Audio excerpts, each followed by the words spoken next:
बताया जा रहा है कि गवर्नमेंट के द्वारा 8th पे कमीशन को अभी होल्ड कर दिया गया है। इसके रीज़न जान लीजिए। नमस्कार दोस्तों, इस वीडियो में हम कई सारी चीज़ों को जानने का कोशिश करेंगे।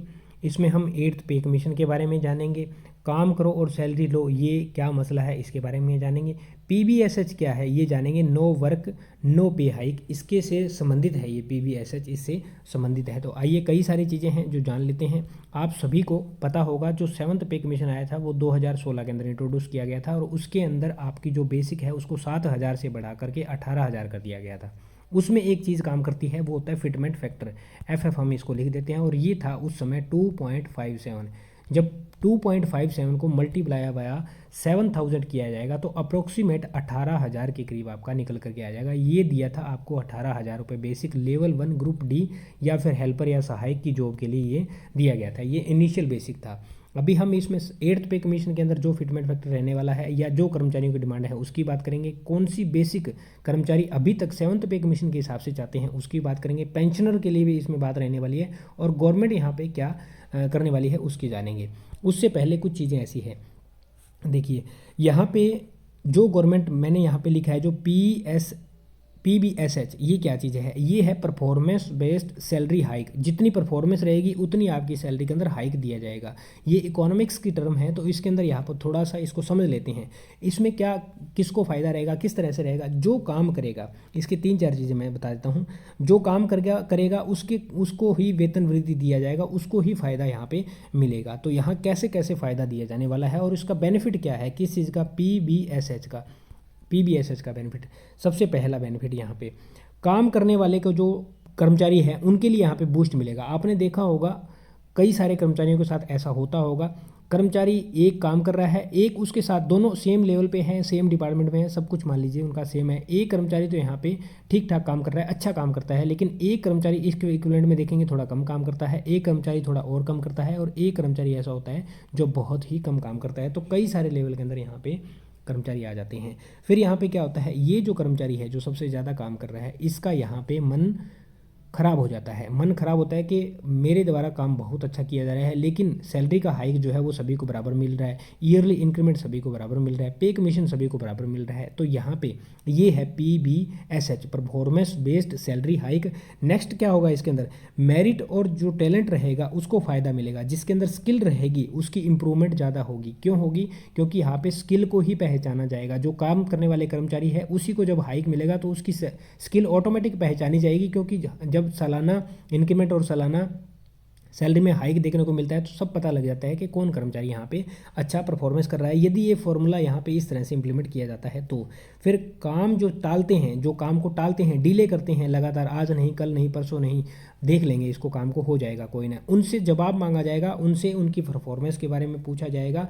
अगर काम उन्होंने किया है, ठीक ढंग से नहीं किया है तो क्यों नहीं किया है, काम अच्छे ढंग से नहीं करने का कारण बताइए, तो इनसे इन चीज़ों का यहाँ पे जवाब मांगा जाएगा। नेक्स्ट इसके अंदर क्या होगा, जो वर्क कल्चर है, वर्क कल्चर जहाँ पे आप बैठते हैं, जहाँ आप कार्य करते हैं, आपका चाहे ऑफिस हो चाहे वर्क स्टेशन कोई भी हो, उस वर्क कल्चर के अंदर परफॉर्मेंस जो रहेगी ना उसके अंदर इंप्रूवमेंट आएगा। किस तरीके से आएगा? क्योंकि आपका जो आप काम कर रहे हो उस काम के बदले आपको, आपकी परफॉर्मेंस के बदले आपको पे किया जा रहा है, आपको हाइक कर करके पे किया जा रहा है। तो उस जो परफॉर्मेंस है उसके अंदर इंप्रूवमेंट देखने को मिलेगा, इंप्लीमेंट देखने को मिल जाएगा। जो आपका वर्क कल्चर है उसके अंदर भी इंप्लीमेंट देखने को मिलेगा। नेक्स्ट यहाँ पे क्या होगा, टैलेंट के अकॉर्डिंग आपको पे मिलेगा। आपका टैलेंट था, मैंने जो 4 कर्मचारी 1 2 3 और 4 कर्मचारियों को जो उदाहरण लिया तो इसके अंदर क्या था, टैलेंट अच्छा था, तो इसको टैलेंट वाले को अच्छा यहाँ पे मिलेगा। क्यों मिलेगा? क्योंकि इसका टैलेंट जो है वो उजागर हो रहा है और उस टैलेंट के बदौलत जो जनता है उसको वहाँ पे परफॉर्मेंस दिख रही है, उस काम की, उसका काम, जनता का काम इस कर्मचारी के द्वारा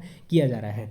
अब इस चीज़ों को तो हमने समझ लिया। नेक्स्ट क्या है, अभी 8th पे कमीशन के रिगार्डिंग बात करते हैं। बताया जा रहा है कि गवर्नमेंट के द्वारा 8th पे कमीशन को अभी होल्ड कर दिया गया है। इसके रीज़न जान लीजिए, होल्ड क्यों किया गया है। कई सारे रीज़न यहाँ पे बताए जा रहे हैं होल्ड करने का रीज़न। देखिए, सबसे पहला रीज़न ये है कि जब जो 2024-25 का जो बजट है उसके अंदर गवर्नमेंट ने जो फिजिकल डेफिसिट है उसको 4.9 तक करने की बात की है, यानी कि इसको, ये ज़्यादा है, इसको घटाने की बात की है। फिजिकल डेफिसिट क्या होता है? साधारण भाषा में यदि बताऊं तो खर्चा ज़्यादा है और जो कमाई है वो कम है। ठीक है, खर्चा ज़्यादा है, कमाई कम है, जिससे जो फिजिकल डेफिसिट है उसके अंदर लगातार हाइक हो रहा है, वो बढ़ता जा रहा है। तो गवर्नमेंट चाहती है, सरकार चाहती है कि इस फिजिकल डेफिसिट को धीरे धीरे कम लाया जाए ताकि देश की जो हालात है उसके अंदर सुधार हो जाए। और यहाँ पे दो चीज़ें, एक्सपेंडिचर की चीज़ें जानते हैं। दो एक्सपेंडिचर होता है, एक तो होता है कैपिटल एक्सपेंडिचर और एक होता है आपका रिवेन्यू एक्सपेंडिचर। कैपिटल एक्सपेंडिचर क्या होता है? जिन संसाधनों के ऊपर, जिन चीज़ों के ऊपर हम लंबे समय के लिए खर्च करते हैं, जैसे हमने कोई भूमि ली, उस भूमि को हम रेंट पे दे देंगे या उससे फसल आएगी, तो इससे क्या होगा? ये कैपिटल एक्सपेंडिचर है, लंबे समय तक हमारा कमाई का साधन बन गया। दूसरा रिवेन्यू एक्सपेंडिचर, ये क्या होता है? जैसे हमने क्या किया, हर महीने किसी को सैलरी देनी है, हर रोज़ तेल डलवाना है, हर रोज़ सब्जी लानी है, हर रोज़ कोई सामान खाने का लाना है, जो ये रिवेन्यू एक्सपेंडिचर के अंदर आता है। तो जब 8th पे कमीशन दिया जाएगा तो ये आएगा रिवेन्यू एक्सपेंडिचर के अंदर। कैसे आएगा? क्योंकि कर्मचारियों को मंथली सैलरी प्रोवाइड करनी पड़ेगी गवर्नमेंट की, और जब 8th पे कमीशन दिया जाएगा तो सैलरी का बर्डन गवर्नमेंट के ऊपर आएगा। जैसा कि जब 7th पे कमीशन दिया गया था तो उसके अंदर 1 लाख करोड़ रुपए का मंथली सैलरी बर्डन गवर्नमेंट के ऊपर आया था। तो ये क्या है? रिवेन्यू एक्सपेंडिचर के अंदर आ गया। गवर्नमेंट के लिए ये कोई कमाई का साधन नहीं है, कैपिटल एक्सपेंडिचर नहीं है ये।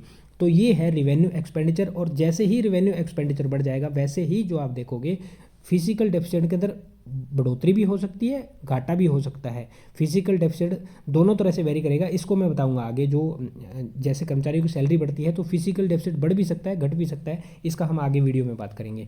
तो ये है, तो गवर्नमेंट अभी फिलहाल के अंदर गवर्नमेंट ये चाहती है जो रिवेन्यू एक्सपेंडिचर है इसको अभी फिलहाल के अंदर कम रखा जाए, और जो कैपिटल एक्सपेंडिचर है इसको क्या किया जाए? बढ़ाया जाए, ताकि भविष्य के अंदर जो आमदनी के स्रोत हैं वो हमारे बढ़ जाएं। इसको एक इकोनॉमिक की टर्म के अंदर एक और बोला जाता है, जो खर्चा ज़्यादा और कमाई कम होता है ना, तो इसको बोला जाता है कि जो आउटफ्लो है ना वो ज़्यादा है, यानी कि खर्चा ज़्यादा है, टोटल एक्सपेंडिचर है वो ज़्यादा है, और इनफ्लो है वो कम है, यानी कि जो कमाई है वो कम है, टोटल इनकम जो है वो कम है। ये इकोनॉमिक्स की भाषा के अंदर इन ये टर्म्स यूज़ किए जाते हैं। नेक्स्ट बातें करते हैं हम वेतन बढ़ाने की। तो वेतन बढ़ाने की बात लगातार कर्मचारी हो, चाहे सरकारी हो, चाहे प्राइवेट हो, केंद्र के हो, चाहे स्टेट के हो, किसी के द्वारा क्यों की जाती है? कारण इसके एक तो देखिए, स्कूल की फीस है, लगातार बच्चों के जो स्कूल जाते हैं उनकी स्कूल की फीस के अंदर इजाफा होता है। घर का कोई कर्मचारी जो होता है वो रेंट पे करता है, तो उसके लिए जो रेंट है वो बढ़ रहा है। महंगाई जो है, कोई सामान बाजार से लेकर के आना है तो उसके अंदर वृद्धि हो रही है। तो ये सभी चीज़ें किसके अंदर आती है? कॉस्ट ऑफ लिविंग के अंदर आती है। इनको कॉस्ट ऑफ लिविंग या स्टैंडर्ड ऑफ लिविंग आप बोल सकते हो। जो स्टैंडर्ड ऑफ लिविंग या कॉस्ट ऑफ लिविंग है वो दिन प्रतिदिन, डे बाय डे वो क्या हो रहा है? इंक्रीज हो रहा है। इसीलिए कर्मचारियों के द्वारा या फिर जो भी वेतनभोगी है उनके द्वारा क्या मांग की जाती है कि हमारी वेतन के अंदर वृद्धि की जाए। क्यों? Cost of living and standard of living are day by day increasing, बढ़ रहा है डे बाय डे। तो ये होता है। अब यदि मान लीजिए आपकी जो वेतन है या आपकी सैलरी है, पगार है, वो स्थिर रह जाता है, बैलेंस में रहता है, एक स्ट्रेट लाइन में रहता है, बढ़ नहीं रहा है लंबे समय से, और जो महंगाई है वो दिन प्रतिदिन, डे बाय डे महंगाई के अंदर वृद्धि हो रही है, तो यहाँ पे क्या होगा? आपका जो बैलेंस है, आपका जो वेतन है, आपका पगार है, सैलरी बढ़ नहीं रहा, महंगाई बढ़ रही है, तो आप क्या करोगे? या तो अपने खर्चे को कंट्रोल कर लोगे या फिर खर्चे को धीरे धीरे क्या करोगे? घटाने की कोशिश करोगे।